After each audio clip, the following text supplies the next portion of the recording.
Sweet home series status, complete overview और analysis.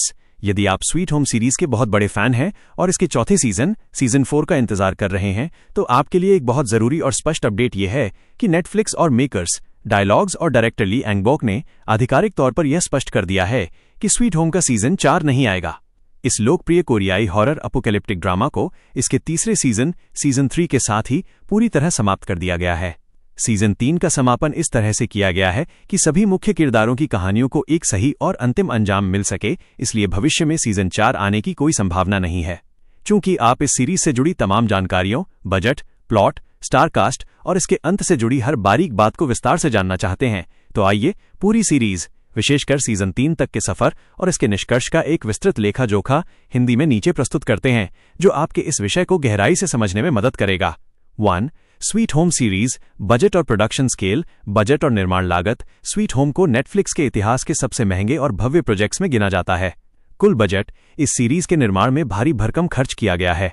Reports और media आंकड़ों के मुताबिक स्वीट होम के शुरुआती और बाद के सीजन को मिलाकर इसका कुल बजट लगभग 30 बिलियन वॉन, 30 बिलियन वॉन, भारतीय मुद्रा में लगभग 180 से 200 करोड़ रुपए से अधिक था।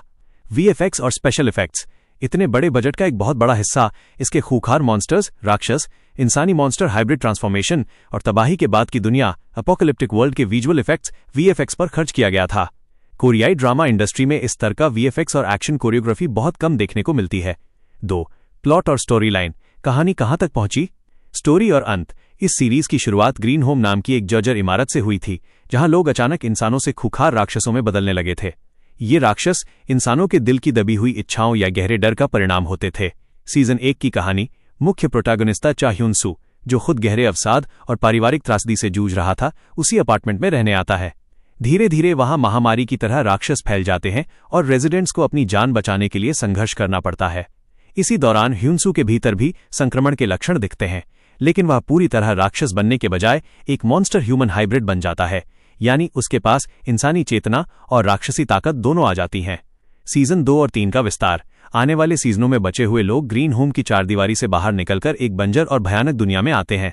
सरकारें, सेना और वैज्ञानिक इस बीमारी का इलाज ढूंढने की कोशिश करते हैं। कहानी में नए चरण यानी नियो ह्यूमंस माइनस ऐसे लोग जो राक्षसों की ताकत के साथ एक नए और बेहतर इंसान के रूप में उठते हैं का उदय होता है। सीजन 3 का क्लाइमैक्स, द फाइनल रेजोल्यूशन।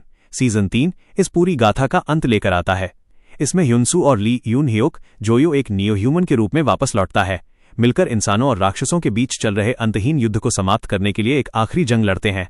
अंत में दुनिया में एक नई सुबह होती है, जहां इंसान और नियो ह्यूमंस एक साथ शांति से रहना सीखते हैं और ह्यूनसू व यून ह्यूक इस नई दुनिया को अपना असली स्वीट होम कहते हैं।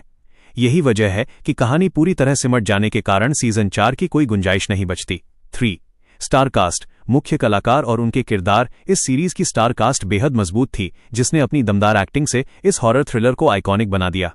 सॉन्ग कॉन्ग एस चा ह्यूनसू, सीरीज के मुख्य नायक, जो एक हाई स्कूल ड्रॉप आउट से लेकर मॉन्स्टर ह्यूमन हाइब्रिड बनते हैं और अंत तक मानवता को बचाने की लड़ाई लड़ते हैं। ली जिन वुक एज पियोन सांग वुक, एक रहस्यमयी और खतरनाक कॉन्ट्रैक्ट किलर जिसके चेहरे पर जले हुए निशान हैं। बाद के सीजनों में इस शरीर पर एक अन्य दुष्ट शक्ति का कब्जा हो जाता है। ली सी यंग एज सियो यी क्योंग, एक पूर्व फायर फाइटर और स्पेशल फोर्स की कमांडो, जो अपनी बेटी और इस दुनिया को बचाने के लिए कड़ा संघर्ष करती है। Lee Do Hyun as Lee Eun Hyuk, green home का वो बुद्धिमान और ठंडा दिमाग वाला लीडर जो मेडिकल का छात्र रह चुका है और सीजन 3 में एक शक्तिशाली नियो ह्यूमन के रूप में वापसी करता है। गो मिन सी एज ली यून ह्योक की बहन और एक महत्वाकांक्षी बैले डांसर, जो इस तबाही के दौर में अपनों को बचाने के लिए मजबूत योद्धा बन जाती है। पार्क ग्यू यंग एज यून जीसू, एक बास गिटारिस्ट जो बेसबॉल बैट के साथ राक्षसों का मुकाबला करती है। 4. विलेन्स। इस सीरीज में मुख्य खलनायक विलेन कौन था? स्वीट होम में किसी एक सामान्य विलेन के बजाय समय समय पर इंसानी फितरत और ताकतवर राक्षसी ताकतों ने खलनायक की भूमिका निभाई। जंग युई मियोंग पायोन सांग वुक्स बॉडी, मुख्य विलेन। सीरीज के सबसे बड़े विलेन के रूप में एक ऐसा राक्षस पैरासाइट उभरा जो इंसानों के शरीर पर कब्जा कर लेता था। उसने पहले कई शरीरों को बदला और अंत तक ह्यूनसू के लिए सबसे बड़ा खतरा बना रहा, जिसका मुख्य उद्देश्य इस दुनिया में इंसानों को पूरी तरह मिटाकर अपनी जैसी राक्षसी प्रजाति का राज स्थापित करना था।